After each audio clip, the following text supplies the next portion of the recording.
using Pinterest to build your empire with today's very special, very exciting guest, Leah Remillet. Today's episode is brought to you by Pro Writing Aid. Every word I write needs to be perfect. One typo in an email and I get dozens of replies pointing it out and saying, thought you're an author. That's why I trust Pro Writing Aid. I have every plugin and feature they offer to check my blog posts, and when I'm writing offline, no other tool even comes close. Score a lifetime license at servemaster.com/Pro Writing Aid. Are you tired of dealing with your boss? Do you feel underpaid and underappreciated? If you want to make it online, fire your boss, and start living your retirement dreams now, then you come to the right place. Welcome to the Artificial Intelligence Podcast Show, where you will learn how to use artificial intelligence to open new revenue streams and make money while you sleep.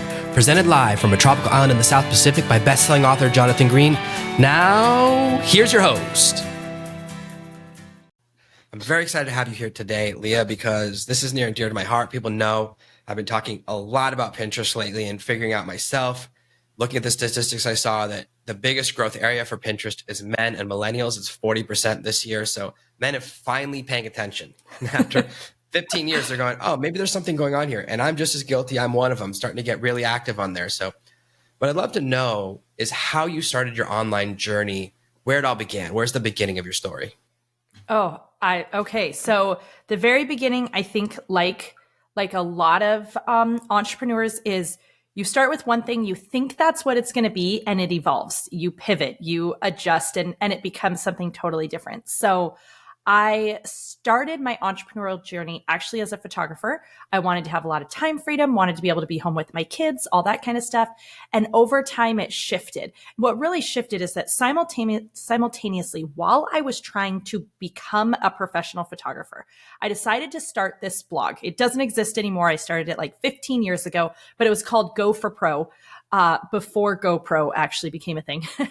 And it was literally me going for pro. Like I was trying to figure out how to be a professional photographer. And there would be things that I would find. This is back like 2007, 2008. Blogging was such a different world.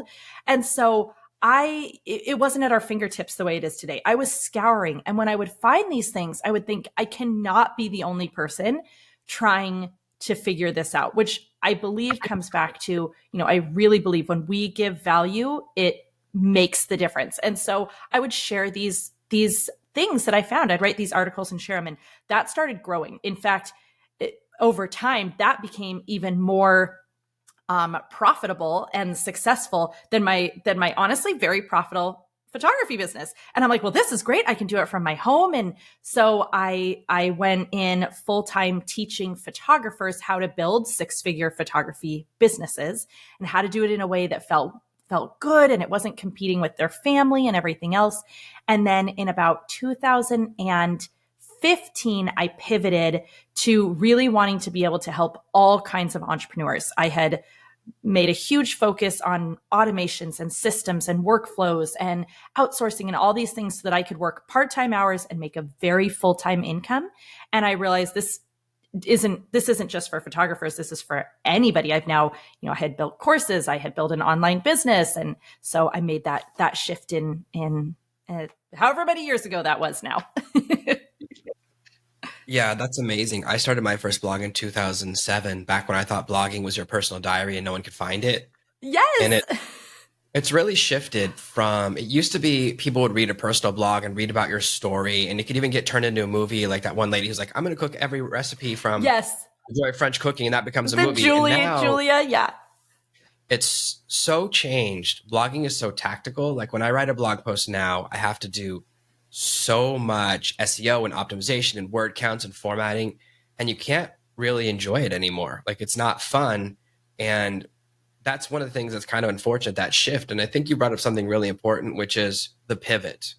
A lot of people think Leah's first idea worked, Jonathan's first idea worked, and he's been doing it for 13 years. And I wish that was true. Of all of my friends, only one of them, their first idea worked. Everyone else I know in any type of online business, it's like their seventh idea, their 57th idea. And it's really important to dial into that lesson, because we'll go to college, now college is like $200,000, 4 years there. And even if we don't get a job in that sector, we don't complain about it because we had such a good experience. And it's like, when I think about what kind of experience my kids could have for $200,000 each, like they could rock way more than 4 years of a good time. I think they could probably last 10 years on that each. So it's very much the way things are wrapped. And we, in some areas, accept, oh, your first idea is not going to work. Your first job's not going to work. You're going to hop different careers. But sometimes people think, oh, the first online business I try has to work. And it has to work in the first 2 weeks. And it's really good that you brought up that your first idea was wasn't a perfect fit. And also, I'm very interested because there's really two internets. A lot of my experiences, there's the internet I'm on. It's very masculine. It's very, here's how to make $174,000 with your first business online. And then there's lady websites, which are always nice. There's always the ladies drinking coffee.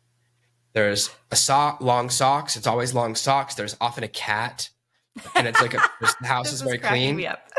And the color scheme is different. I buy a lot of products from ladies because they feel nice and they're different. They're a different approach, right? It's very marketing. Most of the marketing I deal with is very aggressive. It's very over the top. It's like going to change your life, even have to punch you in the mouth, where it's like many lady products, which I love, are like, you can make money and you can still be happy. You can enjoy the journey, which is very interesting. And it's very few people see both sides of it. So it's very interesting that you came from one side and broadened, because a lot of the careers or the businesses are like wedding planning, photography, house organizing or feng shui or interior design. All things that are useful. Absolutely. People often comment my background. 100% my wife.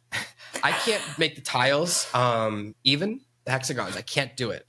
So even the most basic of things in straight lines. I once had a friend who built houses from scratch, and I went over his house and painted a white wall. And he goes, "Yeah, you can never help me again. I didn't know with one color paint, it looks so bad. I didn't know you could really ruin it." And he was like, "Listen, you can have a tool belt, but no tools." One of those things. So I'm very much not crafty or handy. So when you're transitioning through things and things stop working,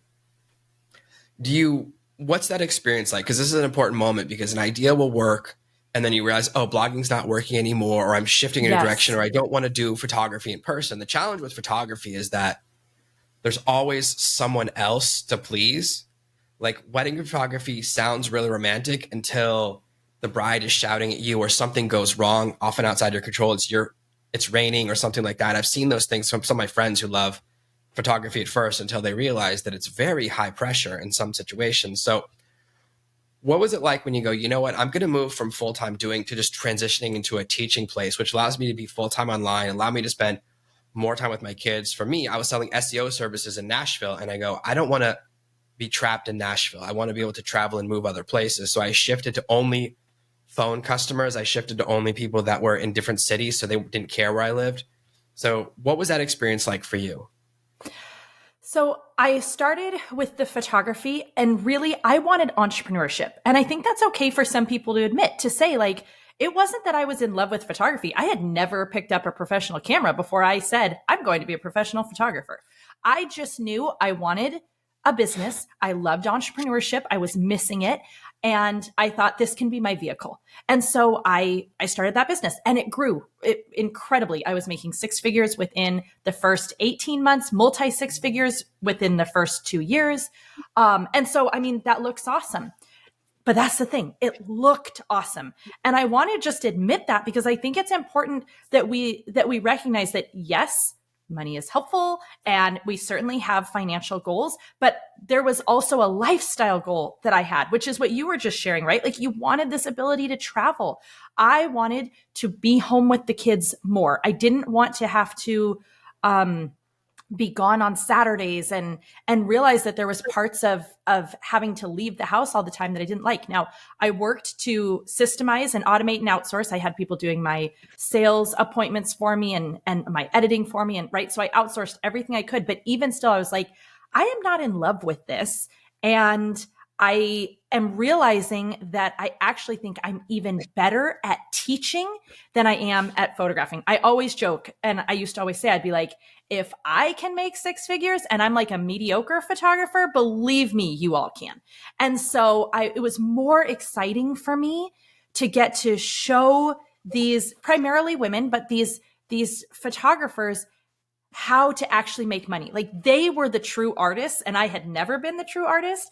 And I wanted to show them how. So in recognizing that, I think really paying attention to how we feel in our processes, and yes, sometimes you're going to be like, this is not making money. Now if it's not making money, there's two things. Either one, you have to adjust your approach. Maybe something's off with your branding, or it's off with your marketing, something along those lines. Or two, it might not be money. It might be like, well, the money's here, but I'm not enjoying this. I don't like the lifestyle it's creating. There are some careers that we're choosing that are literally, they're synonymous with workaholic. Like you can't really be successful without being in that hustle culture 24/7. And there's a lot of us who are raising our hand and saying, absolutely not. I'm not going to do this. This is not what I wanted. This is not okay for me. And that's whether you're, coming off the 4-year degree, you get into a profession and they're like, okay, now we expect you to put in 90 hours every week or more, be available 24/7, right? So it can be in any sphere, but there's a lot of us looking at what we're being sold as the only way to get to success is to just outwork everybody else. And we're standing up and saying, no, that's not true. And my version of success looks like a lot of time freedom, still having that financial goals, but maybe I'm not trying to make 10 million, right? Maybe I'm going for something different so that I can have the lifestyle I want. It's really good lesson there, because a lot of people, they just go, what do you want? Just a lot of money. But money doesn't buy you happiness. It buys you freedom and choice. It gives you the ability to choose where you live and who you have to listen to, what kids you can put your school. And it does give you some power. But some people think that I'll be happy if, which is a dangerous place to be in, because I'll be happy if I'm making $10 a day. I'll be happy if you're making $100 a day. And all that happens is when you hit that goal, you just change the number. And Yes. you're in a perpetual state, like when you have the stick on top of a turtle with a carrot hanging from it, so you can never actually catch it. The carrot just keeps getting bigger and heavier on your back. So I love that you're talking about that. Now, when a lot of people go through an imposter syndrome, when they shift from doing to teaching, this is very common. This is the most common email I get from people, which is, well, how can I teach it if I'm not still doing it all the time, right? How can I teach photography if I'm not taking pictures every single day? And there's this fear people have that they'll get called out for authenticity. And it's in every single market I've ever operated in. And people often will email me and say, oh, you're talking about a course today. Do you do that? And I'm like, I don't do every single business model. It's impossible, right? Does everyone who Right. sells private airplanes fly in a private airplane? So there's different components of it, which is, for me as an affiliate marketer, my job is to detect if a system works, to see, is the person ethical? Do they honor their refund policy? Is there a catch in the back end? Is there something about it that doesn't work that people won't figure out in the back end? Is the person have a reputation as a good person? Do I know people who've been through the program and actually made money from it? Like, there's all these things that I have to check, because I've looked at hundreds of sales pages and 99% of them don't work. Like, I don't show most things to my audience. That's my job, is to screen out, not to screen in. But when went through that transition from I'm doing photography all the time to I'm just teaching photography, did you go through a moment of that feeling of, oh, now I'm not really doing it? Do I really have the right to teach it when I'm not still doing it all the time? Oh yeah, absolutely. I mean, I think we all deal with those kind of feelings. So I started, you start with your first thing, and then you got to start putting yourself out there to get the next opportunities. And that's the first place where you're going to have the imposter syndrome. The first place is when you start pushing to get those bigger opportunities. So for example, I wanted to start speaking. I had been doing, but this is back like when webinars were new. And so I was doing these paid webinars, right? Like people could sign up for $249 and they could learn some component of how I structure my business. And then I was like, gosh, I want to share this on a stage. And I remember, putting out those first applications to speak at conferences, or even getting an invite and having all the feelings of like, oh, who am I to think that I can do this, right? And that's what comes up. It's the who am I to? And honestly, I think the biggest shift that you can make to overcome that imposter syndrome is if you care about the people you serve, if you truly believe that you can help them, then who are you not to? Then it's selfish. It's unfair of you to leave them questioning and unsure and sitting in this confusion when you have the answer. And so that's really where I try to come from. Anytime imposter syndrome tries to show up, I ask myself, like, do you know you can help them? And when I'm like, heck freaking yeah, I know how to do this. Like, I know if they put in what I tell them to do, I am positive that they will love their results. Then in that case, who am I not to share? And so that's how I try to kind of deal with and push those feelings out. And even switching from, I got known in the photography industry. And then I wanted to shift over to helping all kinds of entrepreneurs. And I'm going into this new industry, and I felt all those feelings came back because, I'm known in this one. I'm recognized. I can say, hey, I want to speak at this. And like, oh my gosh, we'd love to have you. Now I'm in this new thing where they're like, who the heck are you? Right. And I had to sell myself. And that can be awkward. I remember writing this email. There was this conference. I really wanted to speak at it. Like, I got this email of like basically inviting me to participate, to buy a ticket. And I had this overwhelming feeling of like, I need to be there and I need to be speaking there. And I knew they had no idea who I was. Like, this was right when I had transitioned. And so I'm like, I send this email. I'm like, this is going to be the strangest email you're going to get today, but I hope it at least entertains you. And I sold the crap out of myself. I'm like, I have done this, and this. And I was like, this is so tacky, but I knew I wanted this and I was going to go for it. And no response at all. And I had this feeling of like, no, follow up. And so I did. And that is one thing, like, we're just going to kind of go on a side tangent for a second. We have to always be willing to follow up. This is something that I teach over and over and over. Whenever you're trying to put yourself out there, expect they are not going to reply. Just expect it. That's just what's going to happen. Doesn't mean anything against you. It is what it is. And so just plan to follow up. And so I followed up again, and I'm like, I don't want to bother you, but just in case this slipped, and I get this email back that's like, I'm so glad you responded. I had actually just had eye surgery, and we looked into you. We think you're awesome. Actually, we want to invite you to be our keynote speaker. And I was like, oh my gosh, this is amazing. I mean, I went from so many feelings of imposter syndrome, feeling embarrassed to even send this email, more embarrassed to respond when, like, maybe I'm clearly being ghosted because they're like, who the heck are you? And I'm going to respond, to then get this incredible opportunity, which led into so many more opportunities.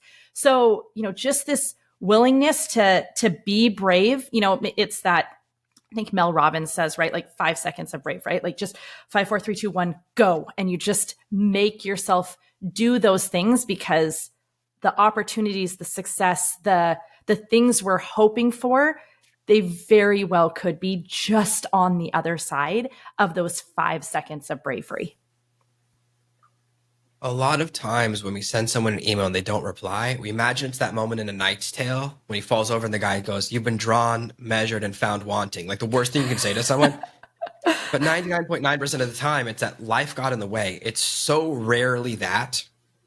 Yeah. Even for me, like I've had to, for a project, something similar to that, I had to email the person 13 times. I'm emailing the head of their JV things. I'm emailing his wife because she'd emailed me once to send a payout, sending everyone at the team. And I was like, let's just get it working. And you have to let go of the embarrassing, because the more busy someone is, like even for me, sometimes people send me an email, especially a long email. What do we do when we get a long email? We go, oh, I got to think about it. It goes straight to unread. You're like, you see it. And that's its own tip. Like, stop sending long emails, people. Stop. Give, short paragraph. You can always send more information once you've gotten them to reply once. So the first one needs to be as short as it can possibly be, with enough information to get them what they need. But yeah, every single one of us, we see one of those, like it's a novel, and you're like, it got moved right back to unread. I'm going to try to get to it later. And that's exactly it, is that we think, oh, they've judged me. It's like, no, you say that thing. It's the same thing when you send someone like a long text and they go, oh, I got to think about this. And then you forget, because that's exactly what happens. That happens to me all the time. So being comfortable with the uncomfortable, being willing to go outside your comfort zone, because people say that to me all the time. It's like, well, how do you get these opportunities? It's like, just tell everyone. Yeah. I asked for it. Yeah. Ask for what you want. And I learned that lesson. I read that in college, and I was helping someone move. And I was like, hey, what are you guys doing with this PlayStation 2? And the wife's like, you can have it. I don't want to play it anymore. Looking back now, I realize I did a terrible thing. But it was like, they just had another baby. She's like, we have another baby. There's no time for that. And they gave it to me. And I was like, oh my gosh, people give you stuff when you ask. And the same thing, people ask me for things. It's so often that we're so afraid of asking. But if you don't ask, you get nothing. If you ask and I say no, you also get nothing. There's no downside to asking. Right. And it's really important to push yourself a little bit, because most of the success does not come from brilliance. It comes from consistency. It comes from just do it every day, put in a little work every day, move the ball forward a little bit, a little bit, a little bit. It's not these huge, I posted a video, went viral. No one's first video goes viral. No one's first project changes everything. And so that's a really good lesson. I love that you're talking about that. A lot of people just assume that at a certain level of success, imposter syndrome goes away. But even where I'm at now, every single time I'm interviewed on a podcast, I'm always thinking, what if they ask a question that I don't know the answer to? That's always, that fear never goes away. And then I'll look like an idiot and they'll be like, I knew it. You didn't know anything. How dare you come on my show? Like you create this entire scenario, right? That no one would ever do, because I've had people on this show that I'm not going to release the episode. And I don't do that. I just go at the end, I go, you know what? Something went wrong. We don't like each other. This only happened once. That one happened. I was like, we don't like each other. It's not going to work. Something went wrong with our personalities. And no one wants to start a big confrontation. So it's okay to have these feelings, because everyone feels imposter syndrome and then thinks they're the only one, when it's ironic because it's the most common fear everyone has. Everyone feels it at every level. So I love that you're sharing that story. So what I'd like to talk about now is how you transitioned into really using Pinterest to drive like a lot of traffic. I know you're getting 250,000 views a month, which is very impressive. Can you tell me a little bit about your process? Like I've looked at a lot of your pins. I noticed that you have like 5 pictures that you just reuse. And I love that. A lot of people think I have to take a new picture myself, new picture myself, new picture myself. Oh gosh, constantly reinvent. So let's talk a little bit about the mechanics or the process or your approach to it from a systems level. Absolutely. Okay, so let me start by saying Pinterest is our number one driver to my website, hands down. When we look at our analytics, 98% of the traffic coming into my website is directly from Pinterest. So I want to tell everybody that, because I really believe in Pinterest, right? I'm not a huge fan of social media. I am the queen of balancing busy, right? My podcast is called Balancing Busy. Everything I do is helping people to have more time, to do less but better. And so I see social media works for some people. Let's just be honest. Like some people are killing it. They've got that influencer status. They know how to make those reels right or whatever it is. And it is driving traffic. I have been on social media from the very, very beginning. And I have, it's okay. I have 12,000 on Instagram, 20 something on Facebook. So it's okay, but it's not amazing. And it's not where I want to spend my time, because it is just this time suck. And so me being someone who is all about less but better, like where can I get the most bang for my buck? I heard, some things about other people using Pinterest. I was really fascinated. I'm like, okay, I'm going to see what I can do with this. And so I think that was 4 or 5 years ago that we really started making a concerted effort to really work with Pinterest. And it has been phenomenal. Now, I've been pinning from forever. Our number one pin, hands down, that's something I really love about Pinterest. As you're looking at your analytics, you can see which pins are working best. Hands down, the number one pin is a freebie that I created in 2009. Like, hands down, that is still the number one generating pin. And then the second one is a collection of pins, but they're all around the exact same thing, which is my office makeover that I did for a magazine in 2015 or 2014. And so one of the things about Pinterest that's really cool is that your pins have longevity. So when we're posting on other of our outlets, it has a short shelf life. It's going to be there and it's going to be gone. But with Pinterest, it's like when it's the right kind of pin, it will continue to work for you for years and years and years, which is incredible.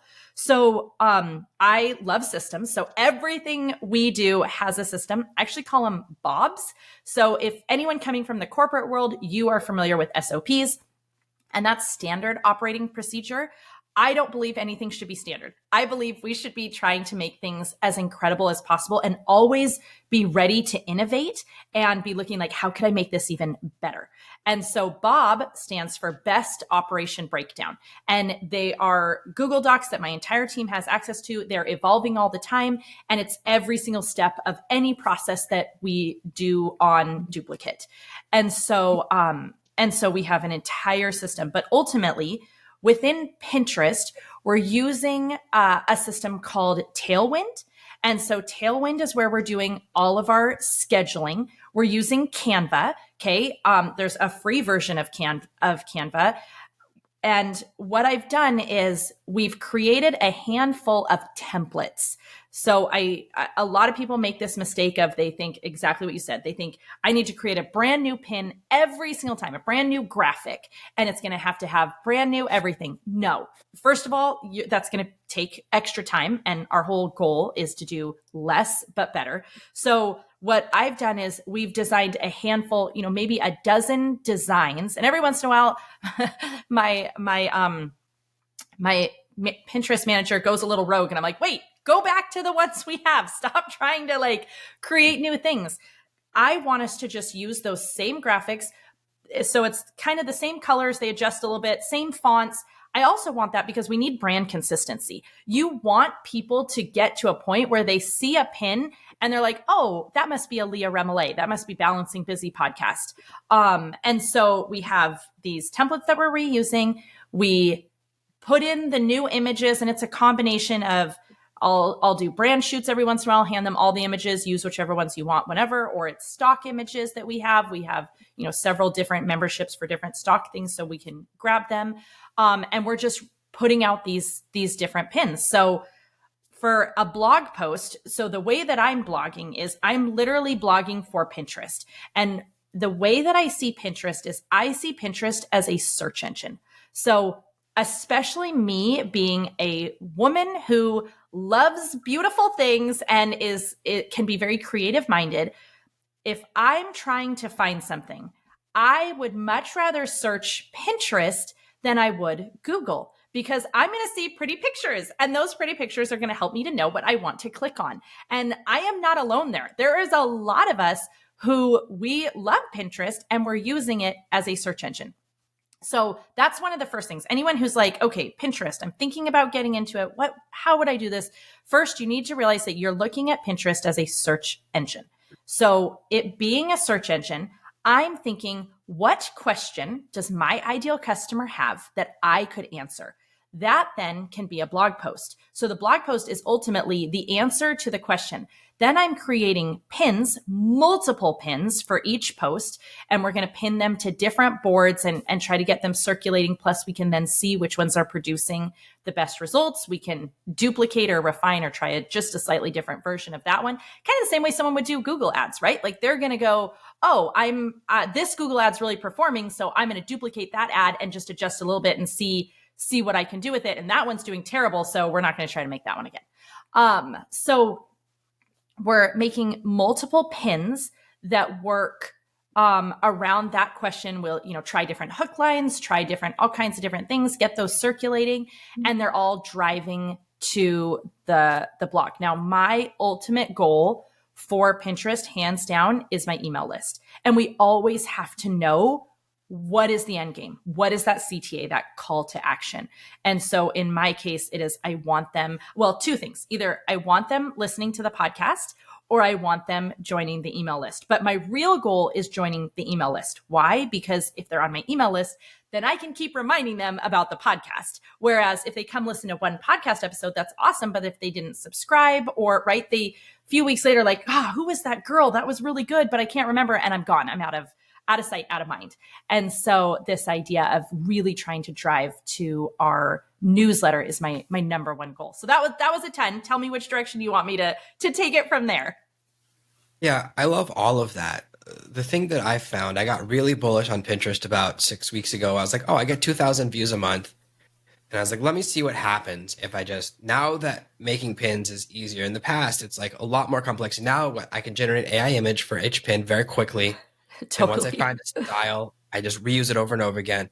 I can have 10 templates in Canva that I found from other people's boards. I go, I'll try 20 of these, see which one kind of works for me and try the different designs and then make it my own. And then I just constantly reuse it and just post 5 or 10 pins a day, like not even a crazy number. And I went from 2,000 to 7,500 in 6 weeks. And I missed 2 weeks. I was sick in the hospital for a week and a half, and it was still growing. What I've noticed is that it's very arithmetic. Like I always want it to like double, double, double. It doesn't seem to do that for me.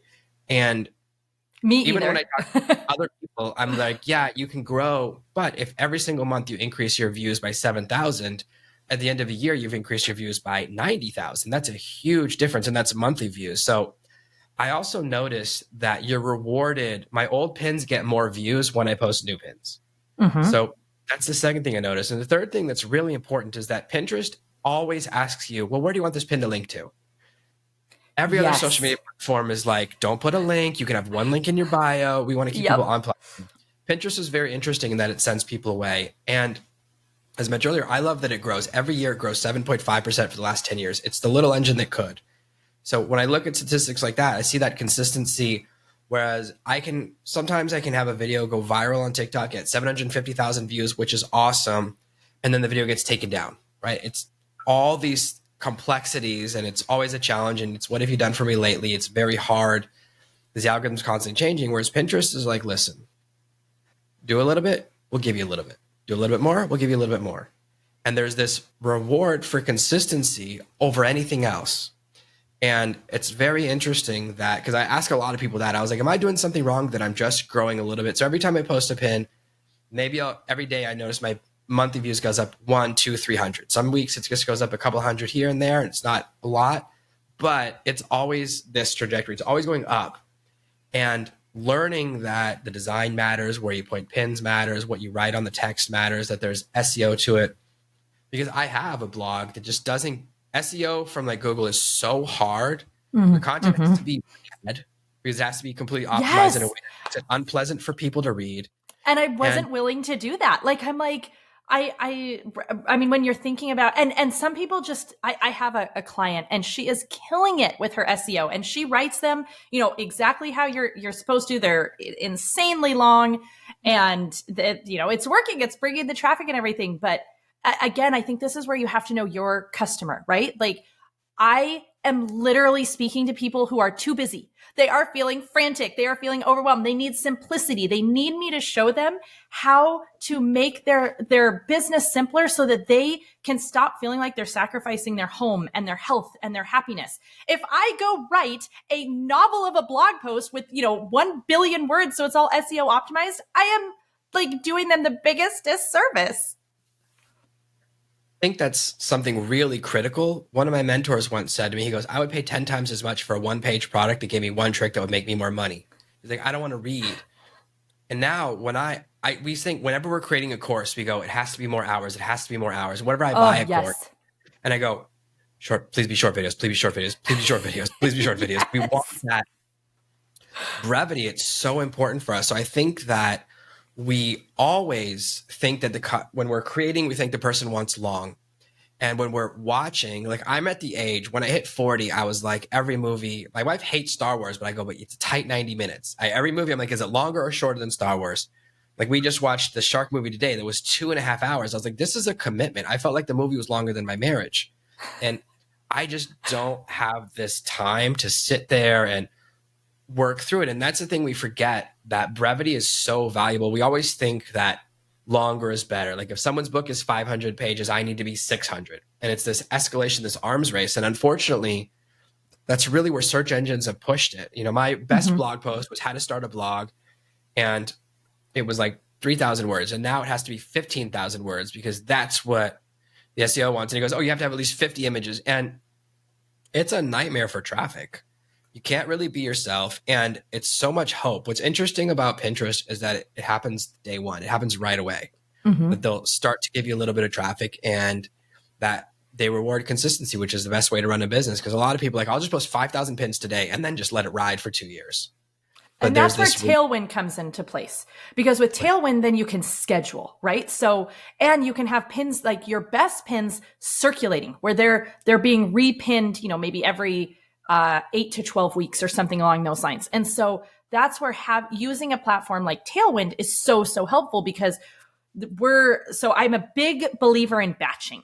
I don't want people sitting down every single day being like, oh, I got to work on my Pinterest. No, you're running a business. There's a lot of things you have to do. Well, first of all, I'm going to say outsource it completely. That there are things that we do that are CEO work, and there are things that we do that are assistant teamwork, and creating pins and doing all that is assistant teamwork. So outsource it. But for those who are not ready to outsource, or like me, I really like to explore things myself first, because I'm not going to train you or teach you when I don't know how to do it. So I want to figure out what works for my business, my style, and then I'm going to turn around and outsource it and let somebody else take over. And then of course, I'll just say there's also when you just get the expert who knows better than you, and you're like, I don't want to have to learn. I want to just hand it to you. You do it for me.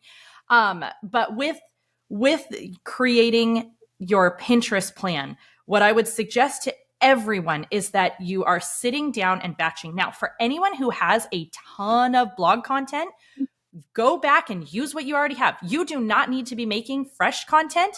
You need to be making pins that are going to go be pushed out, that are linking back to the content you've already created. So that's incredible, because for anyone who's been around for a while, I mean, I have a plethora of freebies and different things we've created over all these years. I have, all the different podcast episodes. I have all the different blog content. And so when we first started our Pinterest strategy, several years ago, I'm like, okay, here is everything I want you to make pins for and to push, and let's go. And so that's another thing to think about, is just, you probably already have content there that you can use for Pinterest. Then you're going to sit down and you're going to batch. So, you're going to sit down for 2 hours and just make as many pins as you can, then get as many of them scheduled and rotating. And then you'll come back in a week or 2 weeks, because you're like, perfect, I've got 2 weeks worth of stuff done. I'm going to, and the goal would be to eventually get yourself ahead. So I don't like ever doing anything in real time.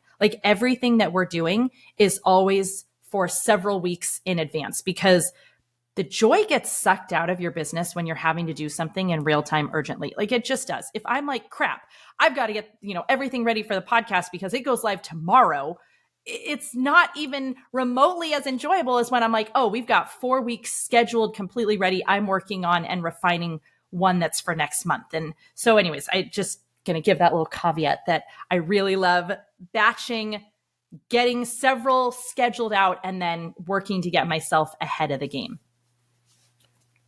A lot of people run just-in-time businesses, which is every day I have my list of tasks for the day. And I've never finished a whole day's task list. And I've been doing this for 13 years. No one ever does. So it's interesting what you say, because my approach was, it's the least stressful part of my day. So I was like, every day I do Pinterest for 1 hour to start the day. And then I do my harder work. And I did that for the past 6 weeks. And last night I finally hired someone to take it over. I go, here's the templates that are working for me.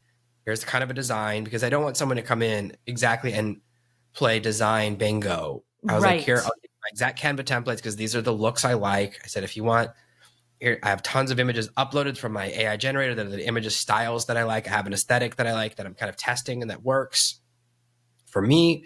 And all of that helps. And I was like, I don't really want to hire someone because I like doing it. But at the same time, there's a lot of things like repinning, like circulating pins, a lot of things you're saying that are outside my skill set, because I like just-in-time pinning, just because I go, oh, what am I going to do today? I'll pick a random blog post, make 5 pins for it, scheduled for the next week.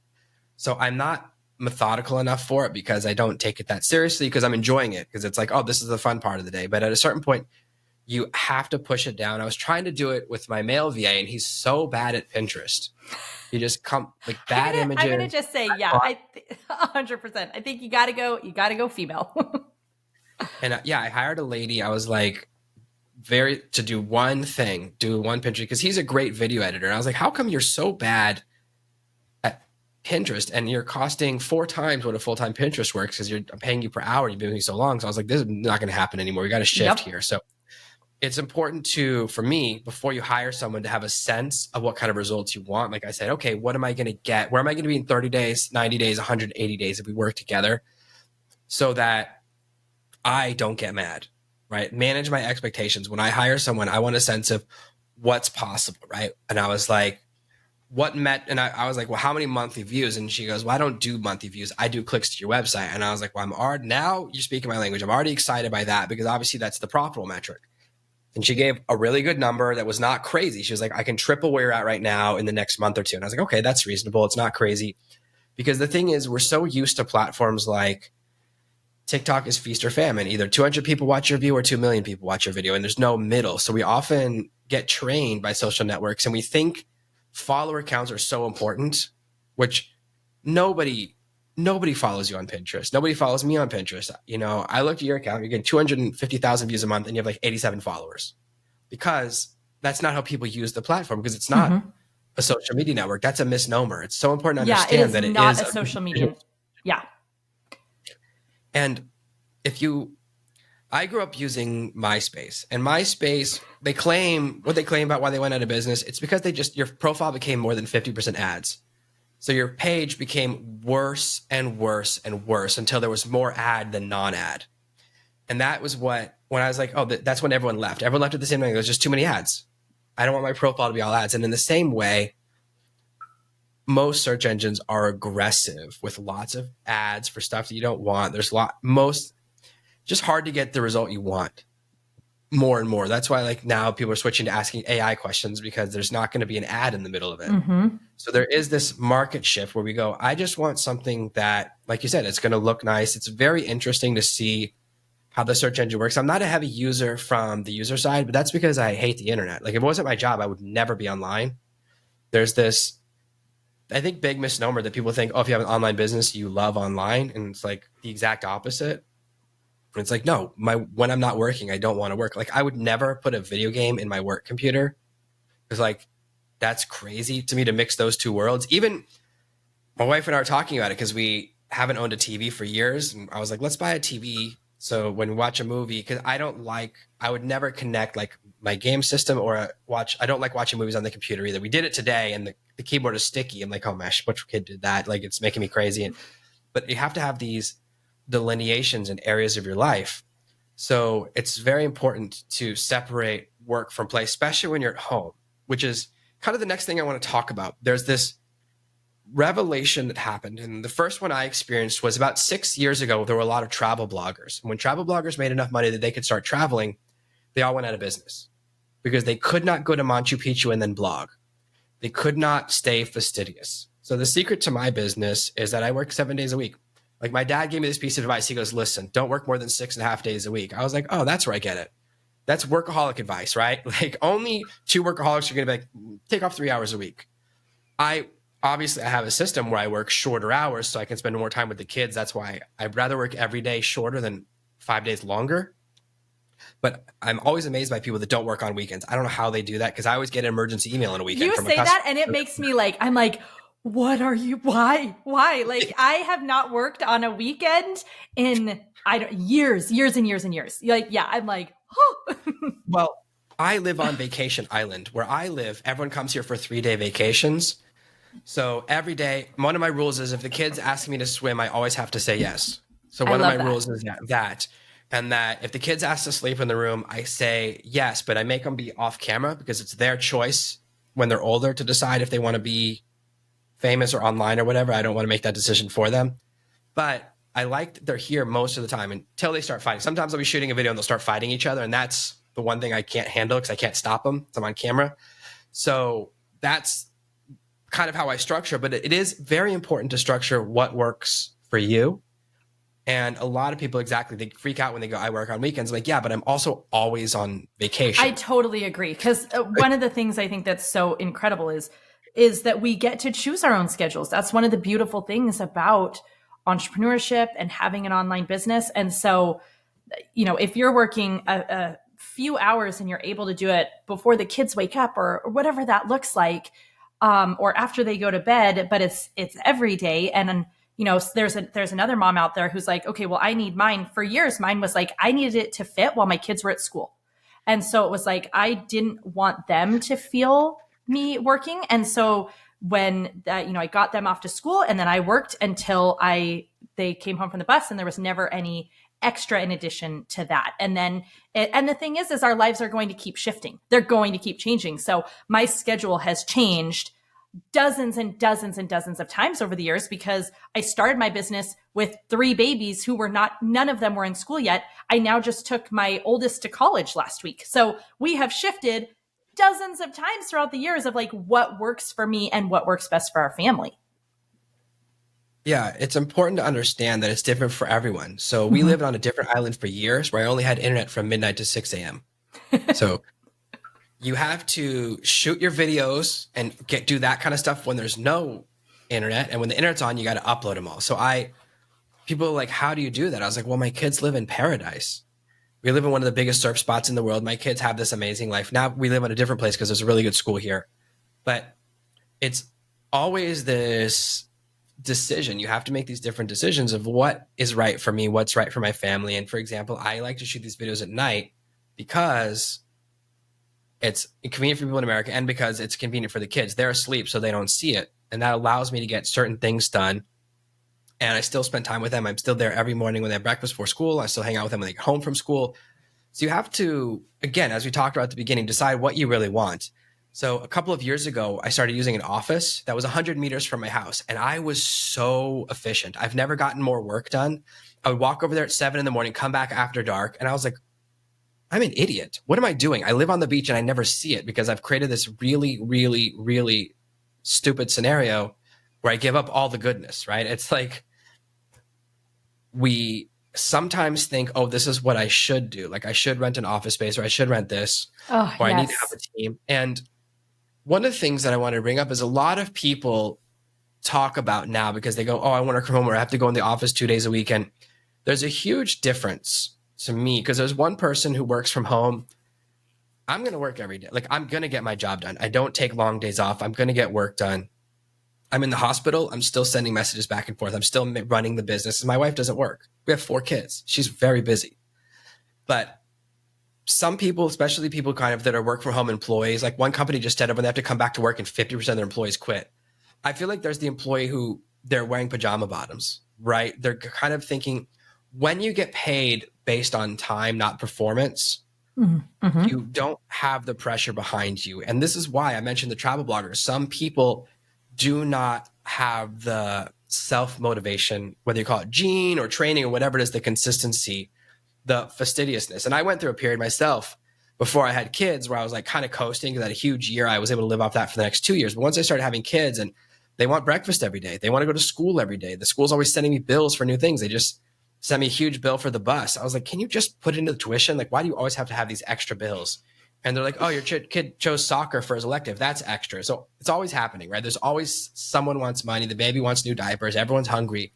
So there's this pressure to perform that motivates me, right? I operate well in that environment, but many people who are thinking about starting an online business, they don't realize it's still a business, right? You still have to work hours. You still have to put in time. You still have to pay attention. You still have to either manage staff or manage tools or figure out how you're going to deploy your time, figure out how you're going to deploy your employees' time, figure out how you're going to be efficient. And I feel like those are the people who are the most likely to fail because they think, oh, online business equals easy. Oh, it's so true. I mean, it might be a different kind of hard, but it's still hard. And one of the biggest things that we have to do is we have to just shift from, so it's Michael Gerber's book, E-Myth Revisited, like super old classic, right? But he talks about, and I remember this sticking. It was one of the first business books I ever read about like, you cannot think like a manager or like an operator. You have to shift and think like a business owner. And it's, you gave such a beautiful example of this. You were enjoying doing Pinterest. It was a little creative outlet. It was like the easiest part of your day, but you recognized that in order to protect your time, which is your greatest asset, and you need to be pushing that time to income producing activities, that was something that was better off delegated to somebody else so that you could protect your time in places that were going to produce better results.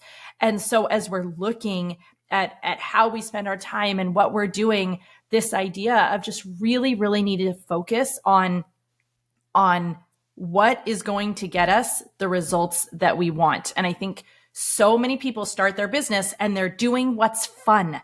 They're doing the creative stuff. They're doing the stuff that they really enjoy.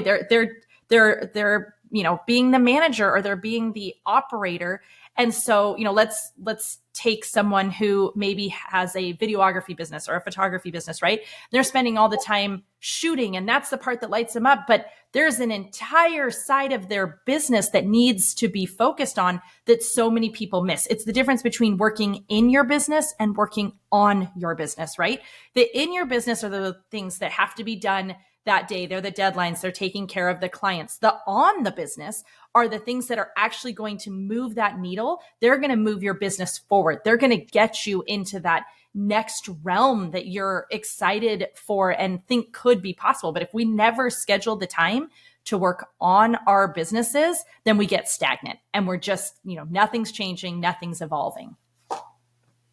I think that's a really important lesson because for a lot of people, they go, well, I have to do this. And I work with a lot of authors, and every author tells me I have to narrate my own audiobook. My audience demands it. And I was like, I don't think they're demanding it.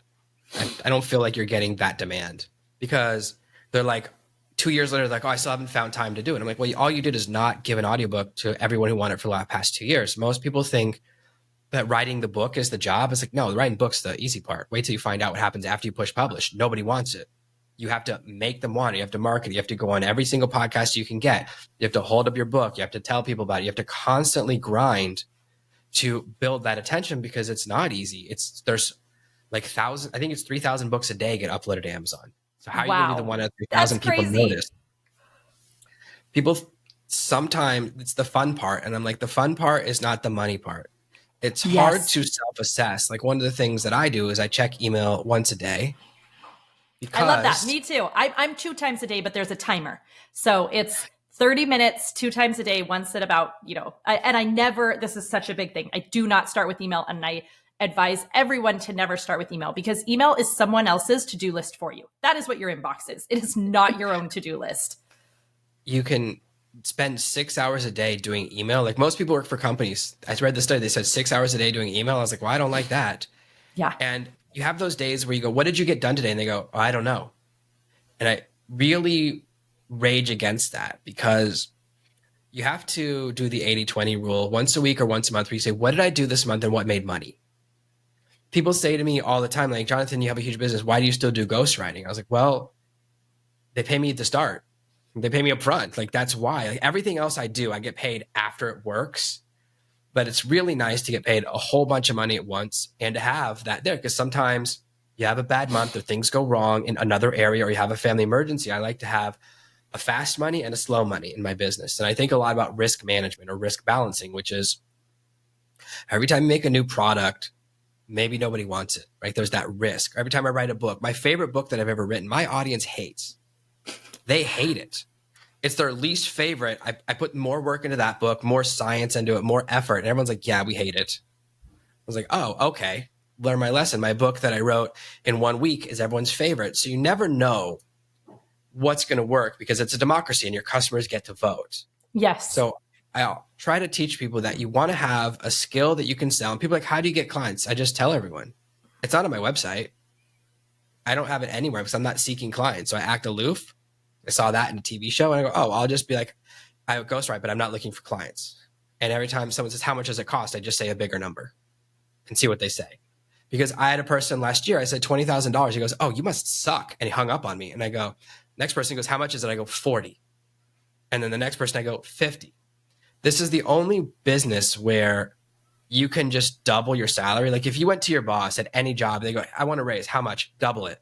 They're never going to do that, right? There's no such thing as a double it raise. They'll be like, what are you talking about?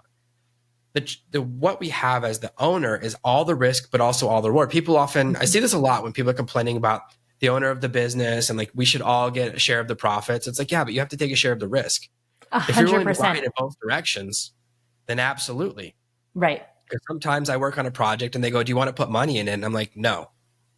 And they go, okay, then your upside is minimized. I go, yeah, also my downside. And that's risk management, which is an important part of any business. Is most people who get devastated by a real estate deal, it's the downside, because they were working so much at the upside, they forgot that there's a downside.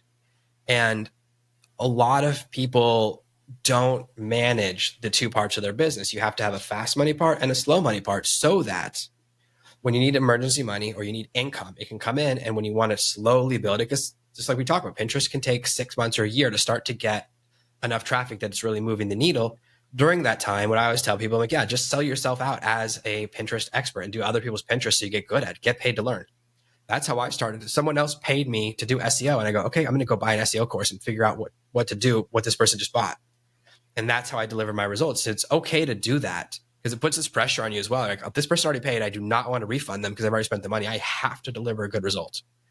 So you can create a pressure depending upon how you operate. But a lot of people think that they can self-motivate and then they can't because they are the type of person that if the boss isn't watching, they're like, when the cat's away, and it's like, you have to be the cat. You have to be the business owner. You have to keep track of everything. You have to have your strategy, which is how much money do I need to make every month? How much money is coming in? How much money is going out? What can I do to increase efficiency?